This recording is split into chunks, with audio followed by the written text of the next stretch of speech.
मित्रांनो, 1 फेब्रुवारीच्या भागामध्ये आता आपण हे पाहणार आहोत की काव्या ही मान्य करते की तिचं जीवावर प्रेम होतं.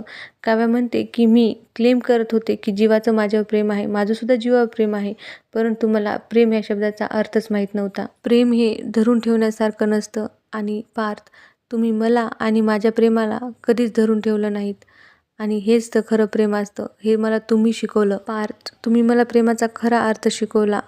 तुम्ही माझ्यावर कधीच कोणतीच बळजबरी केलेली नाही. तुम्ही मला प्रेम हे कसं करायचं, काय असतं प्रेम, हे तुम्ही मला शिकवलंत. प्रेम हे बंधन नव्हतं, प्रेम हे असतं एक सुंदर कल्पना. इकडे नंदिनी आणि जीवा हे एकमेकांमध्ये काहीतरी अडकून पडतात आणि यावर नंदिनी म्हणते की जीवा, वाळूतली अक्षरे जशी पुसून जातात ना, तसंच मी केलेला निश्चयसुद्धा पुसून जातो. हे ऐकून जीवा फार खुश होतो. जीवा म्हणतो, हे जर खरं असेल तर माझं हे व्रत, माझी ही साधना सार्थकी लागली बघ. हे ऐकून नंदिनीला सुद्धा खूप हसू येतं.